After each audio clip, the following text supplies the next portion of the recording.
ఓ మహిళతో వివాహేతర సంబంధం నేపథ్యంలో ఆమె భర్తను హత్య చేయించేందుకు పథకం వేశాడో వ్యక్తి. కిరాయి మనుషులతో అతన్ని కిడ్నాప్ చేయించాడు. చివరి నిమిషంలో సుపారీ డబ్బులు ఇవ్వకపోవడంతో బాధితుడి నుంచే కొంత సొమ్ము కాజేసి వదిలేశారు. ఖమ్మంలో జరిగిన ఆ ఘటనలో 5 నిందితులను పోలీసులు అరెస్టు చేశారు.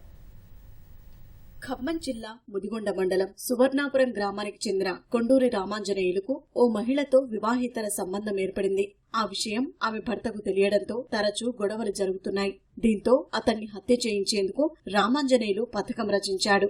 బారుగూడానికి చెందిన వెంకటనారాయణ అతని స్నేహితుడైన రౌడీ షీటర్ విజయ్ కుమార్ ని సంప్రదించాడు. 20 లక్షల సుపారీ మాట్లాడి 5 లక్షలు అడ్వాన్స్ గా చెల్లించాడు. మార్చి 12న దంసలాపురం శివారులోని ఓ నిర్మానుష ప్రదేశానికి బాధితుడిని నిందితులు తీసుకెళ్లారు. రామాంజనేయులకు ఫోన్ చేసి హత్య చేయాలంటే మరికొంత డబ్బు చెల్లించాలని డిమాండ్ చేశారు. వెంటనే కాల్ కట్ చేసిన రామాంజనేయులు కిడ్నాపర్లు పలుమార్లు ఫోన్ చేసినా స్పందించలేదు. దీంతో వారు బాధితుడి బంగారు గొలుసు, ఫోన్ పే ద్వారా 1.5 లక్షల నగదు కాజేసి వదిలిపెట్టారు. ఎవరో డబ్బు కోసమే కిడ్నాప్ చేసి ఉంటారన్న ఉద్దేశంతో బాధితుడు కొన్ని రోజుల వరకు పోలీసులకు చెప్పలేదు.